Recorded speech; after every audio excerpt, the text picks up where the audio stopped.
Dubai to me, if you have to compare it to, I'd say, a city in the US, it's kind of Miami with a Silicon Valley vibe and New York money and Washington, D.C. influence, right? So like it's a weird kind of mix. And so quality of life here is amazing. You would have heard the story. It's like you can literally have your Rolls Royce unlocked tablet and your phone and your gold Rolex visible inside, and you can come back like 24 hours later, 48 hours a week, and everything will still be there. It's super safe. It's super safe for kids. It's safe for women. Quality of life is great. General facilities are great. Infrastructure is great. If you really ask what's the real difference in this country versus the US or any other country, really, it's you really do have visionary leadership, but it also is really run like a kingdom of sorts, right? You have a sheikh, which is really a ruler. And so the ability to take decisions and execute is incredibly fast. Welcome back to the Block Fuel podcast. It's been quite some time, Sean. So I'm excited to get back on the mic, and we're here joined by Giovanni Everduin, who's based out of Dubai. He's the Chief Strategy Officer and Innovation Officer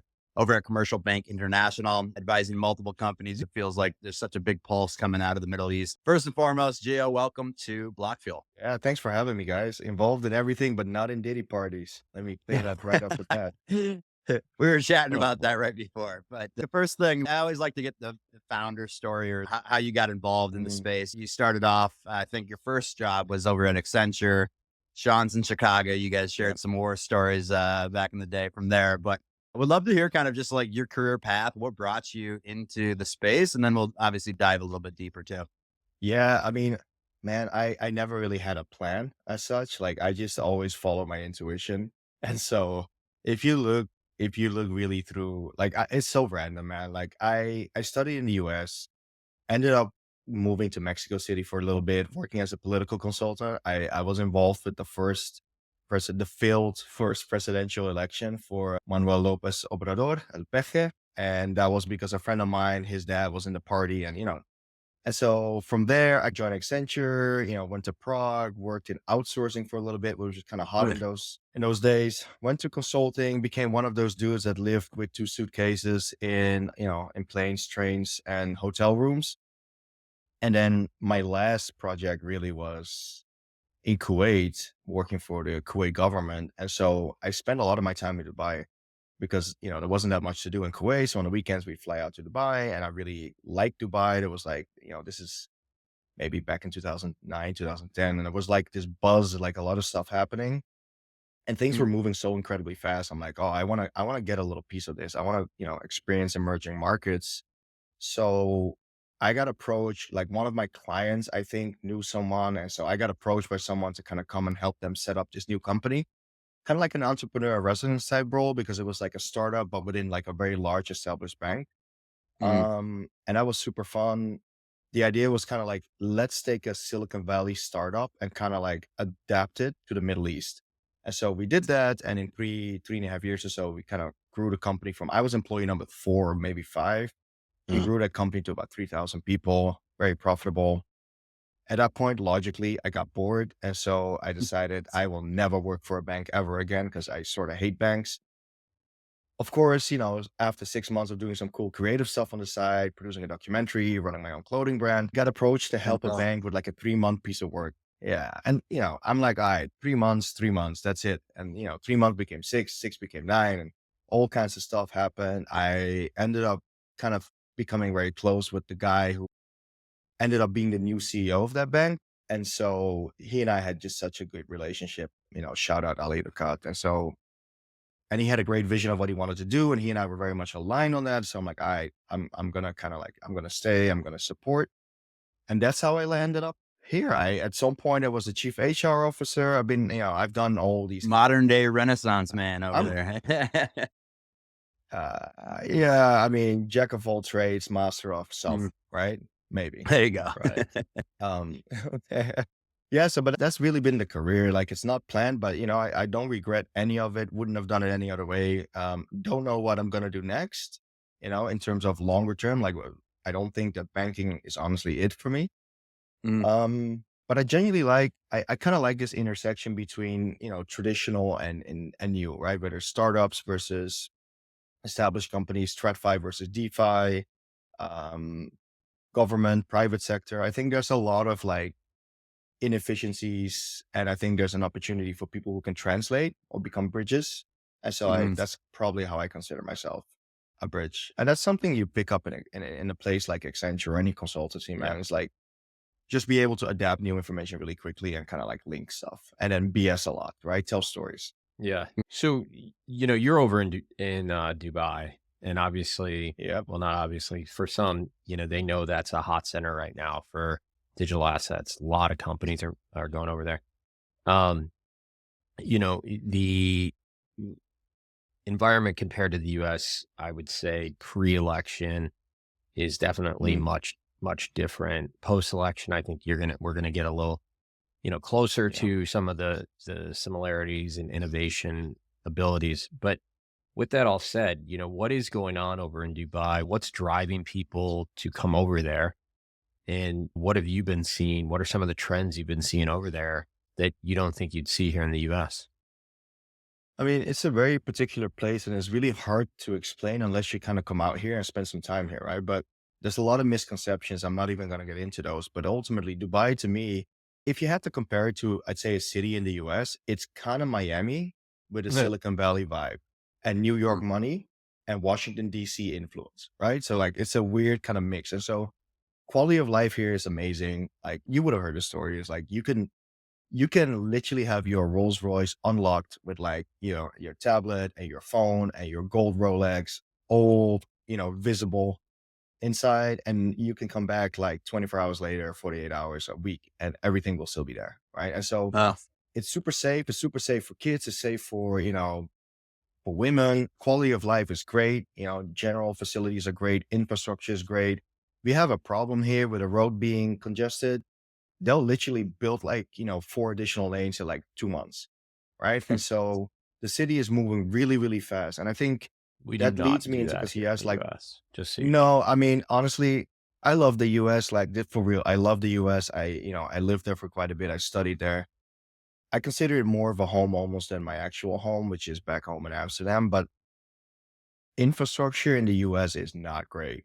I'm just gonna leave it there. The infrastructure is we not signed a great. $1 trillion And bill. so Where's that? but, here's the difference, right? Because if you really ask me, like, what's the real difference in this country versus, the region, but specifically the country versus the US or any other country really, is you really do have visionary leadership, but it also is really run like a kingdom of sorts, right? You have a sheikh, which is really a ruler, and so the ability to take decisions and execute is incredibly fast. So if you then link that to a government or a royal family that has a really strong and very futuristic vision of what they want, with an ability to execute and the money to fund that, you can make wonders. And I think that's really the difference here. So unlike in other places, I'd say innovation is primarily driven here by the government, not by the private sector. Right. And Mm. so the government wanted to be a hub for crypto. They wanted to be a global hub for AI innovation. They wanted to become a financial center for the region. And they did, right? They wanted to build an island and get a bunch of people in. And they built an island and got a bunch of people in. They want to build the tallest tower in the world, build the tallest tower in the world. Someone else builds another tower, we'll just build another tower. And so Yeah. it's the ability to like very quickly do that. Like one thing, I don't know, you guys know, but like a big thing here that's going to happen is 2026, 27, they'll open the first casino in the Middle East, right? That's a massive Mm. thing. It's going to be the win. It's going to be the first win casino outside of the US, outside of Vegas. It's going to be a massive, massive casino. And so the country is just getting ready to like take it all. That's the way I Yeah. look at Mhm. it. They want to take it all, right? And they can't. Now, you want to attract talent, you want to attract builders and founders. What do? You look at the US, you look at some of these other places, and regulation has obviously become very much enforcement, right? And litigation. So what they've done is like open up the doors, build a regulatory framework that's really conducive to doing business and innovate. Yeah. Make it easy for people to come here, make it comfortable for founders to settle here. You don't pay tax, right? Well, if you're an American, you probably end up paying tax wherever you go. But Mhm. if you're not American or Australian, I think, you don't pay taxes. And so it is just a perfect spot for people to come. Another thing, right? And this sounds very, superficial, but I know for some people this is important. I have friends back home in Amsterdam, for instance, they sold their companies, they did really well, right? They'd love to buy like not even like a Ferrari. They'd love to buy a Porsche. They won't. Why? Because the moment they buy it, some dude will just scratch on it, or you know what I mean? Like Yeah. you can't enjoy these kind of things. You can't wear a Rolex or Patek when you're in Amsterdam walking out. Like you'll get robbed. Hmm. right? And the same goes for Paris and other places. And so here in Dubai, it's kind of like you can do all of those things and really enjoy it, and nobody will look at you differently. And so all of that Hmm. together, right, kind of creates, I think, a great pool. Now, I think with Trump coming in and some of the decisions he's made, like, appointing David Sachs, I have some problems with David Sachs's opinions, but I think him as an advocate for crypto and AI is a really strong signal. Like the new SEC commissioner, assuming he takes the job, I think is a very strong signal. And so the worry I think I have on the ground here is that once you reestablish the US as a good place for crypto founders to be, I think a lot of them will go back to the US because it's still where everyone wants to be. It's where the talent is where the market Hmm. is.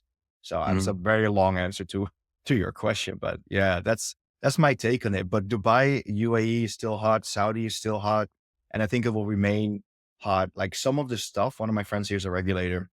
Some of the stuff they're doing on tokenization Yep. is literally leading. You know what I mean? Like Yeah. if you're a TradFi, sovereign wealth fund or whatever, you want to do tokenization, you want to do that in Abu Dhabi because they have a framework that is absolutely banging. Hmm. Yeah. Awesome. Drinking over there, Avi. This is Magic Mind.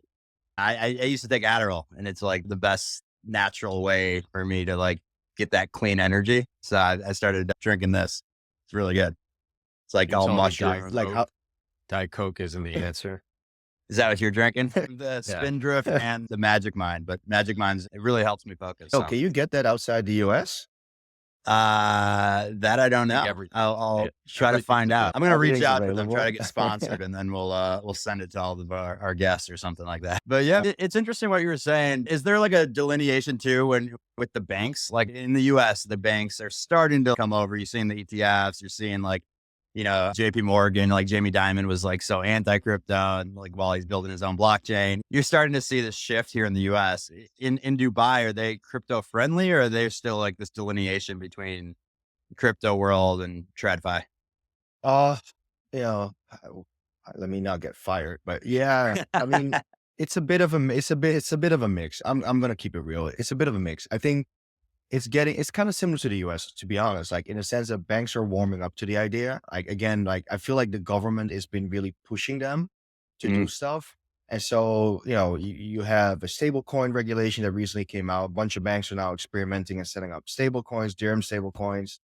I see there's a couple of banks that started to do buy, hold, sell crypto, like closed loop, but still, banking crypto companies, like providing client money accounts, which is the backbone, right, for any kind of exchange or any other crypto firm. That starts to happen. We're starting to do that ourselves. And so, yes, there is more and more happening, but it's still very tough. And I think a lot of it comes down to people just not really understanding what, and let's not say crypto, what Web3 really is Right. and how it works. And if you think about it from a KYC perspective, compliance, which is really the main reason why banks are hesitant to do anything new. The difference with fiat is everything is on chain. Now, for the three of us, we're like, oh, on chain is actually easier, right? Because it's literally a public ledger, it's immutable, permissionless. But for many people, they don't understand that. So they're like, well, wait, how do I track the flows? How does this work? Crypto is fraud and scams. There's a Mhm. lot of scams in crypto. I'm not gonna lie. So let me say that off the bat. But I Sure. usually tell people this sort of as a joke, but it's not really a joke. If you want to do anything highly illegal, it's way better to do that with fiat than it is to do it on chain, especially Right. on a public chain. And that's all I'll say. But so it's a slow curve. And I think people are still trying to figure out how does this work. Usually I tell some of my banking friends, like if you consider really what DeFi is, right? It's what? Mhm. It's yields, staking yields, and it's leverage, right? And so ultimately it's credit and debit, which is the exact same thing that we do as banks, Yep. Right. right? It's collateral and it's being able to then, lend against that collateral. So I think in the next year is you'll see an acceleration and you see more and more banks do it in the UAE, anywhere else in the world. But here's the thing. I think banks adopting crypto will always be slower than big crypto firms buying banks and Mhm. being able to operate at the pace of a startup, right? While having the TradFi in the back, as opposed to trying to retrofit TradFi to kind of match crypto or, anything new really for that Mhm. matter. Well, they I want think control. legacy systems, It comes down to they want control. I mean, yes. And at the same time, here's the thing, right? some banks do. Most banks need control, not because they want it. And that's not to say that they don't want it, but they're governed by central banks. Central banks are governed by governments.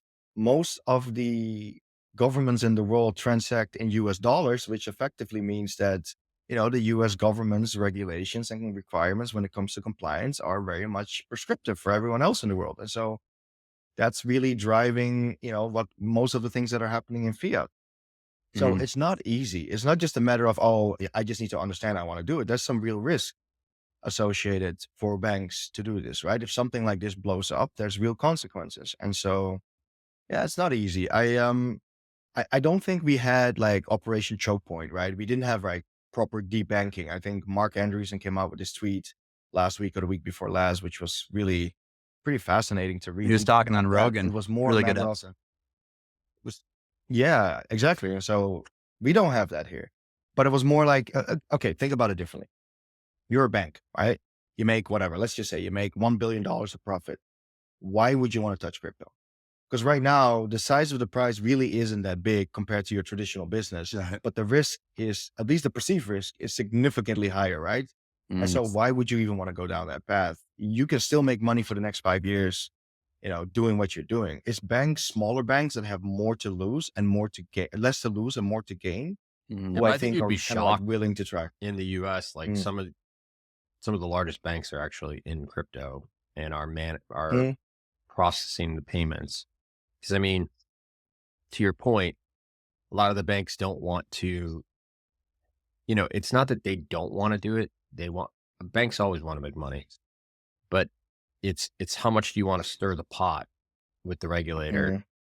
because they're going to put a microscope on you, and you screw up, they're going to make you the the poster child and make Yep. you, it's Oh, there's a lot of you know, reputational risks too, right? If it's all something about does, saving face. Like right? as the saying goes, shit rolls downhill.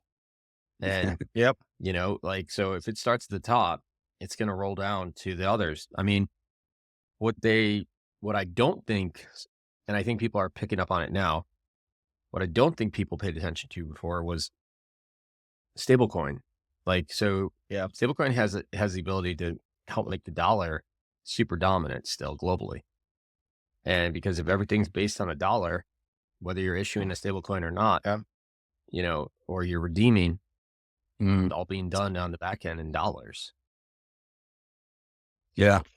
I Those, I think stables are fascinating. I agree with you, right? Because I think in many countries, people still want dollars, right? Like if you Yep. look at a place like Egypt or any place where there's capital flight or high inflation, right. people want dollars because dollars are trusted. And so what I see and what I think I will continue to see is governments start issuing their own like local currency, like their CBDCs, but then you ultimately, that's my view, right? It's not Yeah. really going to fly for retail. So you end up probably with a commercial stable coin that's somehow linked to the CBDC.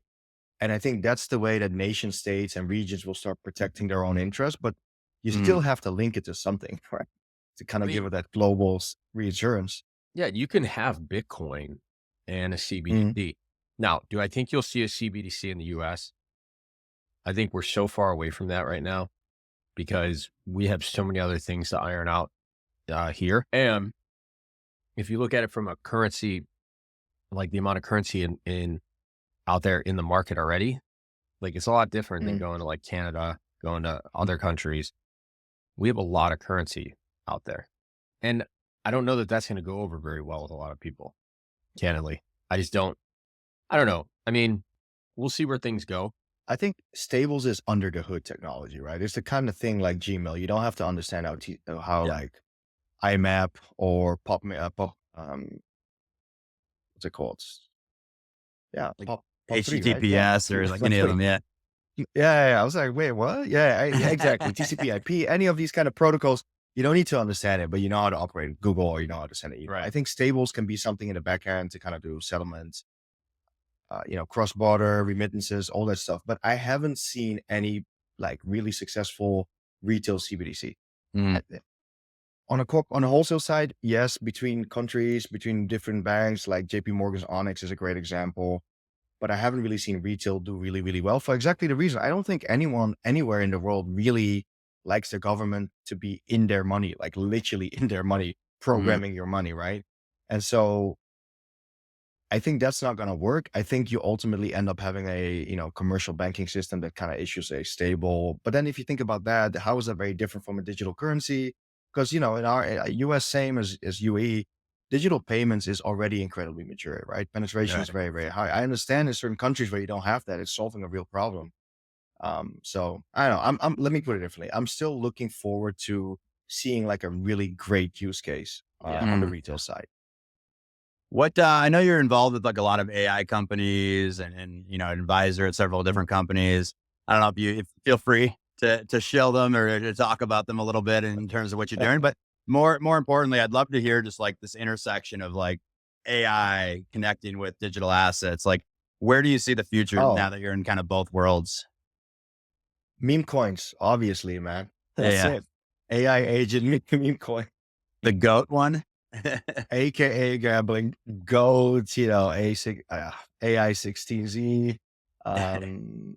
No, all jokes aside, I genuinely think meme coins is interesting because it's the trenches, and so you kind of see like where these technologies kind of like very quickly meet and people are building. But obviously, meme coins, yeah, it's 100% gambling. So I'm not telling anyone to go into meme coins. NFA, do your own research. But that being said, I do think that there's a lot of interesting stuff around compute, right? I think if you look at AI, so one of the companies that I kind of sit on the board of is a company called Zipple. Shout out Zipple, doing some really amazing stuff in risk modeling, and synthetic data. But really, when you look at it, every country is going to want compute power, right? Right now, everyone's dependent. Again, if you think about it, fiat, we're all dependent on Swift, and we're all dependent on US dollars, right? So that's the US has a lot of control there.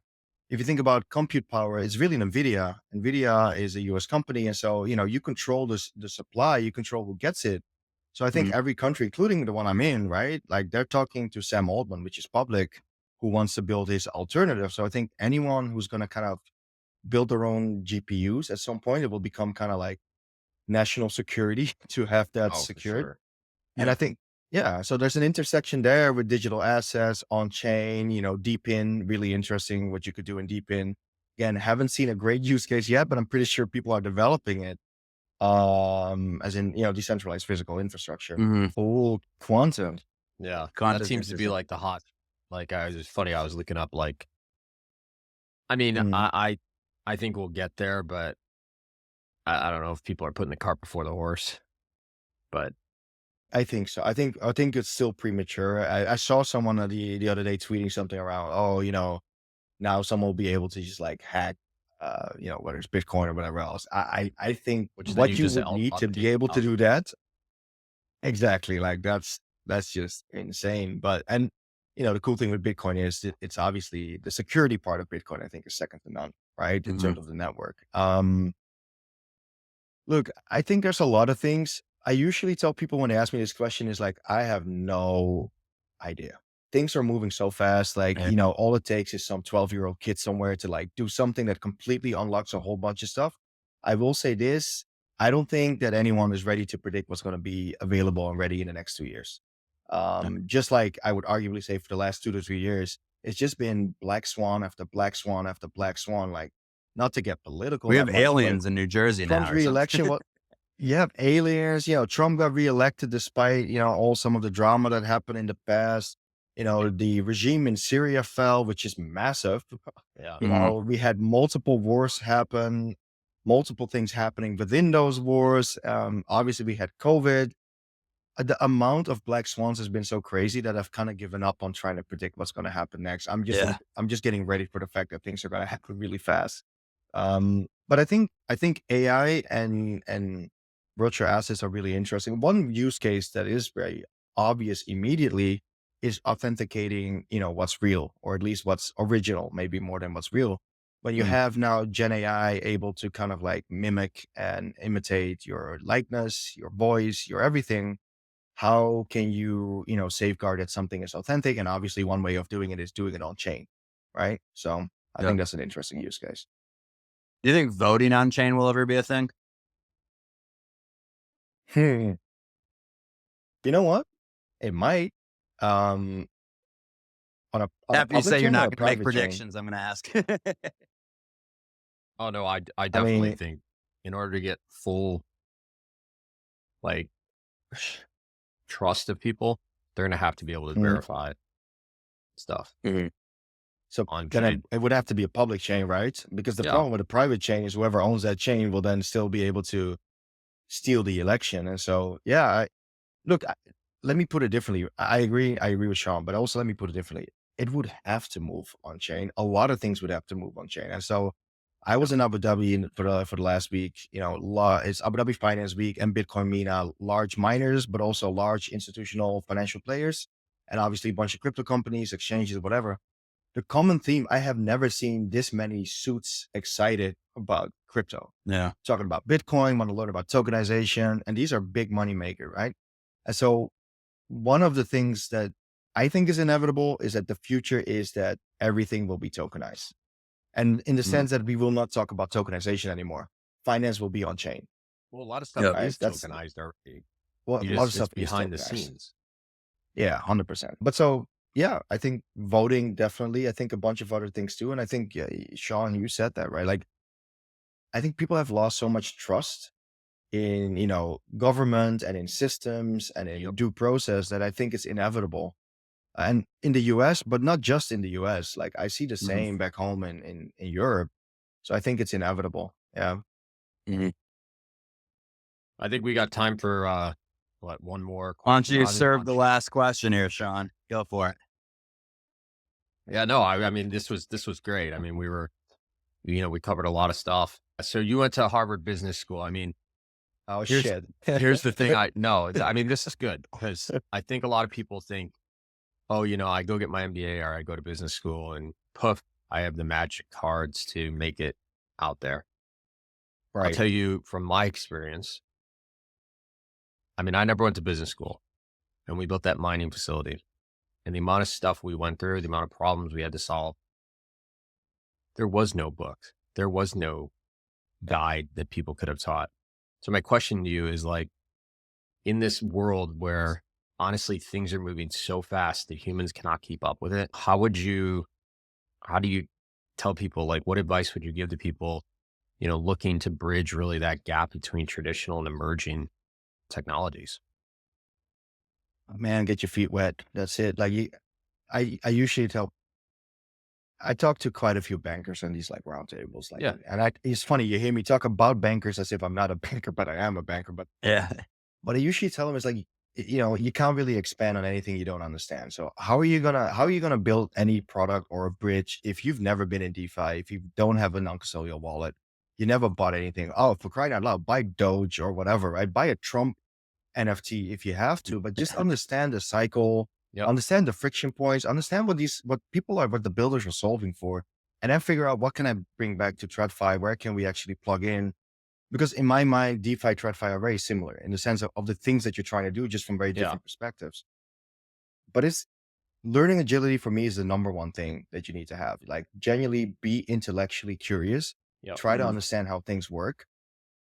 Business school is great because it teaches you frameworks and you have your peers, and it was Sure. incredibly valuable. But I agree with you. School of the hard knocks is where you really And learn, right? expensive. Like, which one, business school or school of the hard knocks? Both Both. can be. Both in different ways. I Yeah. mean, That- but and this is the thing. You were a miner, right? You were a professional miner. I wanted to understand mining. Now, I'm not a professional miner, but where is it? Oh, you got Oh, one of here we those, go. the consumer ones. Yeah, here we go. We got a BitX. There you go. Oh, shout out OMB, ZK Shark, Tony. But yeah, so it's lottery miners. I got a bunch of them. And I like to give them away to people, which is like, all right, just plug it in, set it up, and start mining. I mean, you have an actual chance that you can win a block, which is Yeah. great. But more importantly, it's a great way to understand how it works. Operate a node, right? Just operate a node. Mhm. Like you can buy these plug and play type setups these days. But what it does is you actually understand how the network operates. Right. Yeah. And so I think these things are important because again, if you don't understand how something works, whether it's AI, whether it's Web3, if you don't understand the problems people are solving, how on earth are you going to build a bridge and try to relate to that? Right. So, Yeah. and go on crypto Twitter. The other day I was talking to someone and, we're talking about crypto Twitter. And someone who was not really in the space kind of goes like, "Oh, is that a separate app?" I'm like, "Yeah." So right, God, like exit liquidity. But so seriously, it's like you got to understand the community a little bit. Yep. I think that's really important, and you can only do that if you're genuinely curious and want to understand how things work. So that's my That goes to advice, which every is business in life. Like every business. literally, if you don't understand the audience you're selling to, you're going to fail. And, whether you're Mark Andreessen was doing a podcast that I was watching the other day. And he was talking he said, majority of people don't have bad ideas. They're just too early. And so you got Mm, to read the room and see mm, what's around. And I mean, I've been in startups where they've been too early and then they blow through all the money and away they go. But then 5 years later comes this firm and you're like, what the shit? Like, yeah, why didn't that take off when I was there? And why am I not a millionaire? But it happens, but yeah, you gotta, and I think you also gotta be open to rejection. Like, not everyone's gonna always be like, oh my God, this is the best thing I've seen. No, some people might say Mhm. your stuff sucks. Yeah. I And think the I think intellectually curious I think thing, I was just going to add, like how I found out about Bitcoin. One of my friends, Nate, he was like the most intellectually curious person that I've ever met.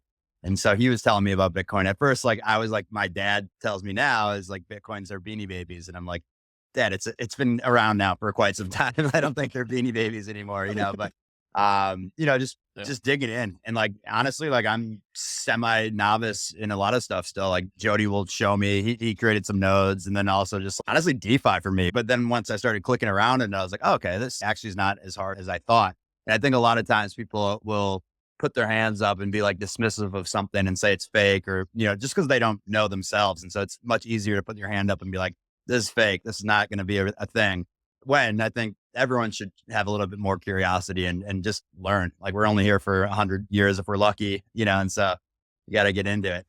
yeah, and conviction, man. Like I think Sean, you alluded to it. Is you got to have conviction, and I think Mm. I forgot who said it. Someone said something, or I read it was on podcast or a tweet around.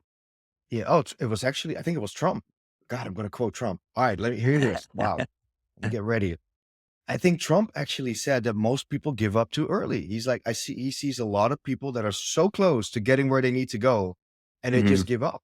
And he's like, yep, he knows someone who's going to make it because then just almost this relentless unwillingness to give up. And I think that's what you're kind of alluding to, Mhm. resilience, right? Like you're going to get knocked down a bunch of times. You're going to get rejected, but it's really how, I mean, oh God, now not to quote Rocky, but it's really what you do. Cardi B, get up 10, right? It's like, it's how you deal with that and how you kind of yeah. push through with it, right?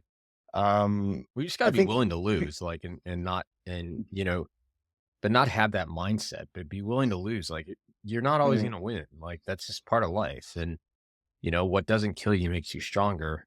And use what you learned to continue growing. And Mhm. that's the thing. I think I see a lot of younger kids and generation folks now. They think everything. Oh, you know, I just deserve it because I just deserve it. And it's like, it's not how it yeah, The works. win or learn in life is a quote I live by. It's just like right. every It's loss, not there's how it something to take from works. that, so you don't do it again. Hopefully, So Some losses are more But it's a, expensive. we've gotten real meta on this but you, podcast. I love it. well, let me ask you guys a real question because I feel social media has done a terrible job in this Destroyed this process, world. right? In the sense that people are now, you just see the good and the outcomes, Yeah. but what you don't see is the, people getting knocked down. And usually that's why when I'm on whether it's a podcast or doing an interview or whatever, I'm very open about the shit that I've effed up, right? Like, Yeah. because I want people to know, like, this stuff is not easy. You're gonna make mistakes. You're gonna fail. There's nothing wrong with that. You mean people, We shouldn't you, like, you mean posting on Instagram and Facebook isn't like, you don't see people posting all their problems always? I mean, you do, some, Facebook but used to those are more of it. always, Yeah. yeah, those are always the interesting ones. But you get where, like, I get where you're going. Like, all you see is like, oh, look at this. They went to Disney World and they're Mhm. rich. And then yep, in the kid that sees that on Facebook, why do my parents take me to Disney? They must not there love you go. me. Like, Yeah. Yeah. crap like that. Like, like you can't, it is really messed up a lot of people.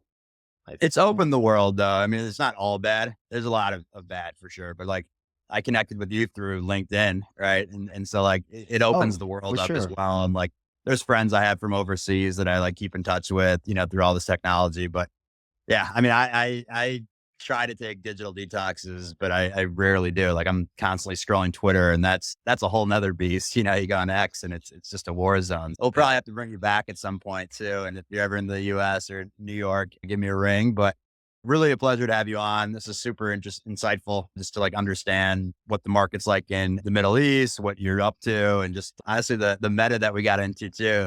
Just motivation for people was cool. So appreciate you coming on. Thanks, Gio. Thanks for having me. Thanks for You having me, bet, guys. brother. Really appreciate it. All right. Have a great day. All right. Yep. Take care. Oh, I find out about Magic Minds. I need to get some Magic Mind in my life.